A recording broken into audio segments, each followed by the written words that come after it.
Us now.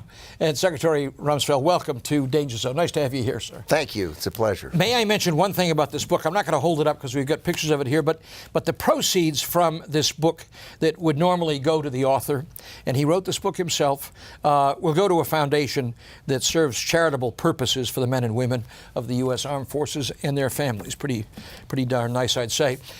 On the subject of the military and the Pentagon and armed forces, the 10th anniversary of 9/11 was not too long ago, and I know from reading this that you were sitting in your office that day when the airplane struck. Will you give us a little précis of what happened and what you saw? I'd be happy to. It was a tough day. I was meeting with congressmen, urging them to increase the defense budget and our intelligence budget. Because after the Cold War, everyone took a deep sigh of relief and cut things back, and it was harmful, and we were not as well prepared as we might have been. And you can cut things in a day or two, and it takes years to redevelop those same kinds of capabilities. Someone came in, and my military assistant, and told us that a plane had hit the Pentagon. Did you feel anything at that moment? I felt it. It was after we'd seen the first plane hit the World Trade Center, and we thought it was an accident. Then the second plane hit, and it was not an accident. And then something hit the Pentagon, and I was with my CIA briefer, and you could tell that we were under attack as well. I didn't know what the attack was, a bomb or a plane, but I knew we'd been hit. Mr. Secretary, we're getting close to the end of this year when all U.S. troops are supposed to be out of Iraq. Maybe some will stay. That's still up in the air. General Petraeus, our new CIA director who worked for you, indicated some time back that he didn't think the final chapter had been written yet in Iraq. General Odierno, who took General Petraeus' place in Iraq and is now the new Army Chief of Staff, said that he thought it might be another 5 years before we really know. And I'm curious as to what your sensing is of where Iraq is now and where it may go in the future. My impression is that the democratic government that exists there is more mature than it was, that the Sunnis have moved away from al-Qaeda and are supporting the government and realize they made a mistake by not participating in that first election. They're going to have trouble with their neighbors, Iran for sure, and it will take time, but we've kind of run behind them with our hand on the bicycle seat, and at some point you have to take your hand off the bicycle seat. And they're going to wobble for a while, I suspect, and they might fall once or twice and skin their knees. But the good Lord willing, they'll get up and make it. Getting back to 9/11 for a moment, I'm sure our viewers would be interested to know, back on the original day of 9/11, when all the planes were grounded from coast to coast here, why did the U.S. government airlift Saudi members of bin Laden's family out of the country? I have no idea. I wouldn't have. You remember when that happened? I don't. I wasn't involved, and no, I was pretty busy. I wasn't doing airlifts so you had like that. Nothing to do with that. No, I have no idea. Okay. I'm sure somebody in the State Department made a decision, and they did that. The problem we had so many airplanes in the air, and a number of them were squawking hijack, and it turned out that was not the case, that the plane coming in from, I think it was Korea, and one coming in from Europe, both squawking hijack. We ended up getting on the ground, and it was just a mistake. Not unusual that there'd be that kind of confusion early on. I wonder, we were talking about government and in Iraq, government in Afghanistan. Why? Karzai, by every indicator, has a corrupt government and is personally corrupt. That's certainly the impression I have from reading about him. Why do we support him in the first place, do you think? Well, I would take just the opposite view.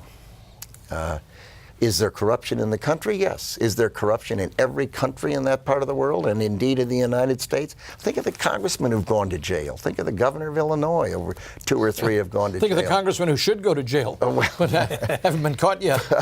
But I just do not accept I think we have handled him terribly. I think the fact that Holbrooke and various Biden and various others have gone around criticizing and demeaning Karzai, the elected president of that country, and weakening him. He's there. He's the person who's got to make it work. And why do we weaken him? I don't think that's smart. Well, we certainly do. There's no question. Oh, about our it. people in the press have been savaging him. Yes. He's not going to run again, but he's going to be there for another, what, year or two? And it seems to me that if he's the horse in the race, you want him to do well, and you try to make him better, and you don't try to break his kneecaps. And I've been very uncomfortable with it. We've got people whose lives are at risk over there. And we ought to be behaving in a way that's professional. If we got problems with him personally, talk to him privately. But I've never seen anything. I don't doubt that maybe some members' families corrupt. There's certainly corruption in the country. There's corruption in, as I say, every country. Mm-hmm. But I'm underwhelmed by the way that's been handled. Interesting. Mr. Secretary, while you were still in office over there, I had occasion once to ask you a question about the involvement of Iran and Syria in the deaths of U.S. servicemen and women. I think the evidence was irrefutable. And your answer to me at that time was one of exasperation. You kind of looked over towards the White House and said, we've tried to push forward things to do something against them. Now, I don't mean invading them, but I mean take covert or clandestine action, and you were rebuffed. And even now in this administration, we see the same kinds of things. No question the Iranians are still involved in killing forces. They've probably gone over to Afghanistan now to do the same. And yet we have this kid's glove approach to Iran and Syria. Is there any explanation from your experience in this town? I don't know of a good explanation. There's no question but that, as you point out, both of those countries have interests, and they have promoted them, and they are adverse to our interests in that part of the world. They're adverse to Iraq's interest, and they're adverse to Afghanistan's interest, and yet they persist. And our policies have not been sufficient to deter them and dissuade them. I remember being on the Syrian border one time, and I did something I shouldn't have done.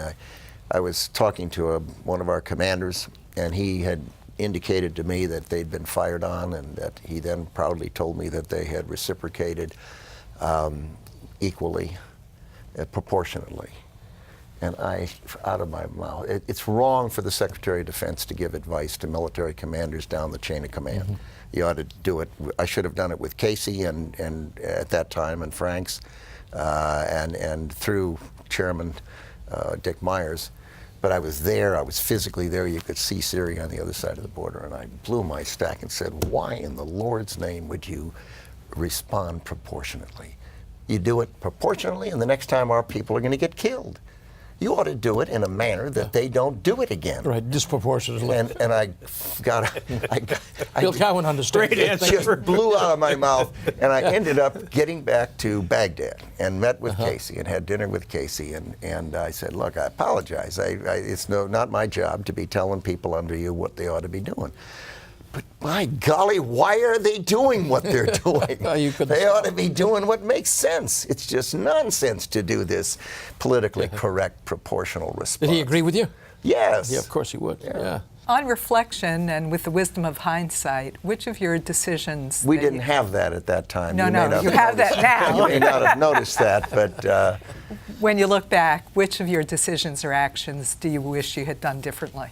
You know, that has to be the favorite question of the press. Really? Yeah. I get asked that by every single, what did you do wrong? I'd mention, I suppose, two things. One is you can't be involved in anything involving the military and not just be heartbroken when you visit the troops who are wounded and the families who've lost sons and daughters. It is an inevitable part of war, which is a failure of diplomacy. And when you fail in diplomacy and can't get what you believe is important, and a war occurs, that happens, and it's heartbreaking. Second, I think we get a D- for thinking that a lot of this can be done with bullets when you're not going to win an asymmetrical war with bullets. You simply have to know that this is not like World War I or World War II or Korea or Vietnam. What we're in here is more like the Cold War, and we are not engaging in the battle of ideas against radical Islamists. We didn't do well in the Bush administration. The administration didn't want to be seen as anti-religion. And that's fine because we're not against a religion, but we are against people who train and recruit and fund people to strap suicide bombs on themselves and go out and kill innocent men, women, and children. And it's a terrible thing they're doing. And we still, and this administration's even worse. They won't even use the word radical Islamists. They won't even talk about what the enemy is, and I don't know how you can prevail against those ideas if you aren't willing to engage them. Mr. Secretary, we're out of time. I want to ask you a question. A lot of intelligence gathering is done by the Pentagon. Then we have the CIA and we have an enormous intelligence bureaucracy in the United States. Is there any way those, the Pentagon and the CIA could be melded into one unit? Should CIA and its gathering be brought into the Pentagon? Oh gosh, I don't think I'd recommend that. I think there are different disciplines involved, and I think there's an advantage in having an agency that can do some things covert, which we can't in the Pentagon to any great extent. One of the 9/11 commissions recommended that the all covert activity, operational activity, be brought into the Pentagon, and I disagreed with that. Okay, we're out of time with Secretary Donald Rumsfeld.